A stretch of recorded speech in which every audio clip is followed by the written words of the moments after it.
Tatlo po kami magkakapatid.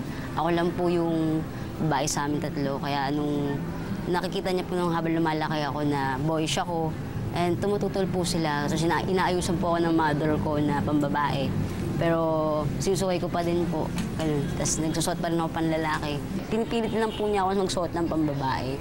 Pero hindi naman po niya ako na sinasaktan. Nung habang nagkakaroon na po ako ng isip, natanggap na din po niya kasi dito daw po ako masaya. Sa mga environment na din po siguro. Siguro lahi kasi meron po kaming pinsan na Kento. First year high school, parang meron po ako naging ka-MU na lalaki. Parang MU lang po, pero hindi po totally relationship talaga kasi medyo bata pa po yung isip ko, ganun. Pag may babae daw po ako, nag-focus daw po ako sa babae, hindi daw po ako nag-focus sa trabaho ko, kaya minsan hindi na po ako nakakapasok sa work, ganun. Mga kapatid ko rin nagagalit sa akin kasi nawalan po ng tiwala sa akin yung father ko. Kapag may work ako, pag aalis ako ng bahay, isipin nila, hindi po ako sa work pupunta. Isipin po nila, gagala lang po ako, mambababae daw, ganito, ganun. Kung meron man po, dumating yung time na may mga tao na magdi-discriminate sa mga katulad namin, sana na lang maintindihan nila na ganito kami. Ayan, narito po ang unika iha na naging isa na rin sa kanilang mga iho, si Migs Parenias. Hello, Migs! Good afternoon po. Abay, pogi naman si Migs, di ba? Eto, naramdaman mo na bang may pusong lalaki ka, Migs, kahit nung grade school ka pa? Opo. Gaano kaaga nagsimula? Kasi ang cute-cute mo dun sa pictures na nakahat ka, nakadress. Ano po, kasi nag-start po yun, bata pa talaga ako. Nagbibihis po ako panlalaki, ganun. Kahit na mga panahong kinukunan ka ng mga gano'n. Kasi sinusuotan po talaga ako ng parents ko ng pambabae, pero ako lang po yung matigas yung ulo. Talagang pinipilit ko sa sarili ko na ito yung gusto ko, gano'n. Ito yung passion na gusto ko, panlalaki talaga, gano'n. Alam mo na, bata ka pa. Opo.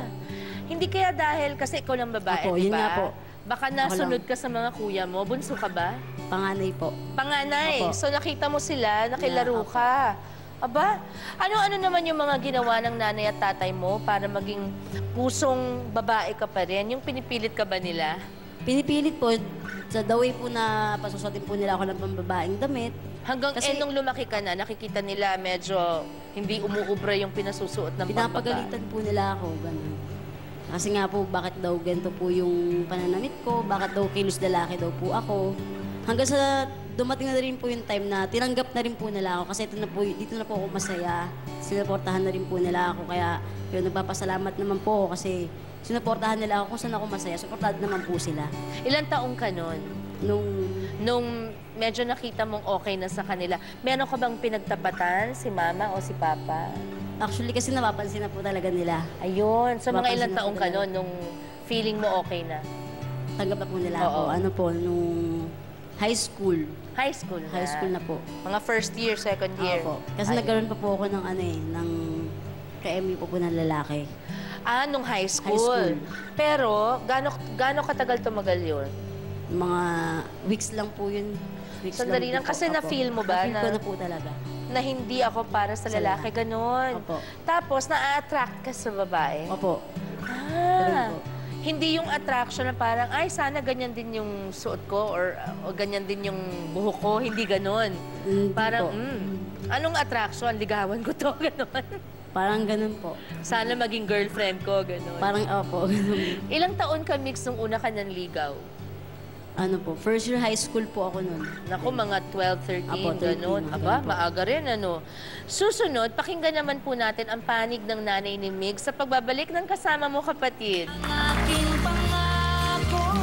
Ang isa sa mga wish ninyo, ang makita ulit na nakadamit na pambabae si Migs. Mami, naku, sana magustuhan nyo kasi po, in fairness kay Migs, talaga pong nag-effort siya dito.